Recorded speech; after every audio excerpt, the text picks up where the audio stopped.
प्यारे बच्चों, आज हम अकाउंटेंसी का जर्नल यानी कि रोज़नामचा वाला चैप्टर करेंगे। ये जर्नल का फॉर्मेट मैंने आपको भेजा है, प्रारूप भेजा है, इसको जर्नल का प्रारूप बोलते हैं। सबसे पहले डेट, फिर पर्टिकुलर जिसमें आपके एंट्री जाएंगी, LF लेजर में किस पेज पे हम इसको लेके गए हैं, इसके बाद जो खाता बही बनेगी, हर एक आदमी का एक अलग खाता खोलेंगे हम, वो किस पेज पे गया है, डेबिट अमाउंट यहाँ पे और क्रेडिट अमाउंट यहाँ पे। डबल एंट्री सिस्टम कल मैंने बताई थी कि हर एक लेन देन के दो प्रभाव होंगे, वही चीज़ हम यहाँ पे करेंगे। अब मान लो मैं कहूँ कि स्टार्टेड बिजनेस विद कैश ₹50,000, 50,000 रुपये लगाकर व्यवसाय प्रारंभ किया। हर एक लेन देन के अंदर अब आपने ये चेक करना है कि दो अकाउंट कौन कौन से हैं इसके अंदर। जो अकाउंटिंग केस में किया जैसे हमने, तो दो अकाउंट कौन से हैं इसमें, एक तो कैश है और एक कैपिटल है, ठीक है ना। एक कैश में 50,000 रुपये जोड़े थे हमने, एक कैपिटल में 50,000 रुपये जोड़े थे। तो एक कैश अकाउंट है और एक कैपिटल अकाउंट है। कैश अकाउंट कौन सा अकाउंट होता है, कल आपको बताया था मैंने, रियल अकाउंट होता है। और कैपिटल अकाउंट कौन सा अकाउंट होता है, पर्सनल अकाउंट होता है। रियल अकाउंट का रूल क्या है कि debit what comes in, cash अंदर आ रहा है, डेबिट व्हाट कम्स इन, क्योंकि जब वो कैपिटल लेके आया है तो वो कैश अंदर लेके आया है ना। और पर्सनल अकाउंट का रूल क्या है, debit the receiver credit the giver, पूंजी दे रहा है वो हमें तो वो क्रेडिट द गिवर हो गया। मतलब debit the receiver credit the giver, capital दे रहा है वो इसलिए वो क्रेडिट होगा। हम एंट्री कैसे करेंगे, cash account debit to capital account. Cash account हमेशा ऐसे एंट्री की जाएगी, पहले एक अकाउंट डेबिट होगा टू कैपिटल या टू जो भी अकाउंट आप क्रेडिट कर रहे हो। आपका फॉर्मेट मतलब यही रहेगा कि फलाना अकाउंट डेबिट टू फलाना अकाउंट। ऐसा नहीं है कि पहले आप क्रेडिट जिसको कर रहे हो आपने टू लगा दिया तो ऑटोमेटिकली वो क्रेडिट हो गया।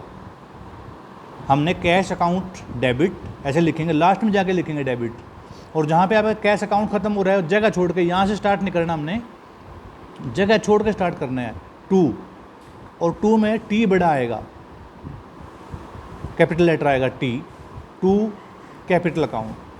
कैश के सामने 50,000 रुपये डेबिट अमाउंट है और कैपिटल के सामने भी 50,000 रुपये जो कि आपका क्रेडिट अमाउंट है। दूसरा हम मानते हैं कि मोहन से 50,000 रुपये प्राप्त किए। ये जो मैं लिख रहा हूँ ये आपको स्टेटमेंट में दिया हुआ होगा, पेपर में रकम में दिया होगा आपको, ये 50,000 रुपये प्राप्त किए। अब दो अकाउंट कौन कौन से हो गए, एक तो कैश अकाउंट हो गया और एक मोहन अकाउंट हो गया। मोहन कोई डेटर है हमारा, मान लो, जिसने पैसे दिए हमें। तो कैश अकाउंट कौन सा अकाउंट है, रियल अकाउंट है, यानी कि डेबिट व्हाट कम्स इन। ये लिखने की जरूरत नहीं है, बार बार आपको सिर्फ समझाने के लिए लिख रहा हूँ मैं।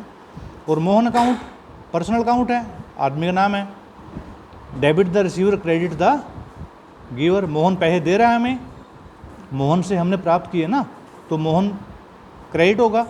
एंट्री क्या करोगे आप, यहाँ पे डेट आ जाएगी, यहाँ पर हम एक ही लिख रहे हैं, कैश अकाउंट डेबिट लास्ट में जाके डी बड़ा, टू किससे आया, मोहन से अकाउंट। कितने पैसे आए, 50,000 रुपये, और क्रेडिट में भी क्रेडिट के सामने 50,000 रुपये। अब मैं मान लो कहूँ कि पेड सैलरीज 10,000 रुपये हमने वेतन के दिए। दो अकाउंट कौन कौन से हैं? एक सैलरी अकाउंट है, एक कैश अकाउंट है। सैलरी अकाउंट आपका नॉमिनल अकाउंट है, खर्चा है।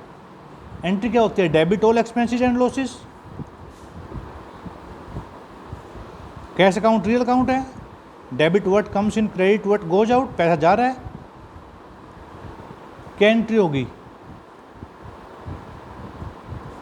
सैलरी अकाउंट डेबिट टू, क्योंकि कैश बाहर जा रहा है, 10,000 रुपीज़। सपोज मैं कहूँ कि किराया प्राप्त किया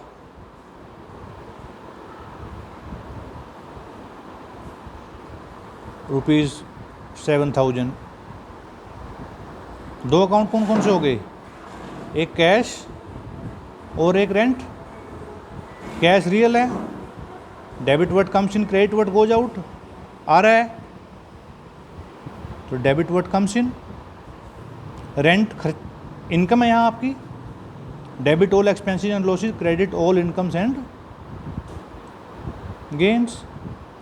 तो डेबिट क्या होगा? आ रहा है ना पैसा, कैश। अकाउंट डेबिट टू किससे आया? Rent account. कितना आया? 7,000। हम कर दें।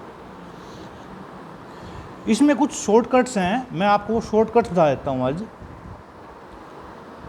हमेशा एक चीज़ याद रखना कि इस चीज़ को यहीं ख़त्म कर रहा हूँ मैं आज।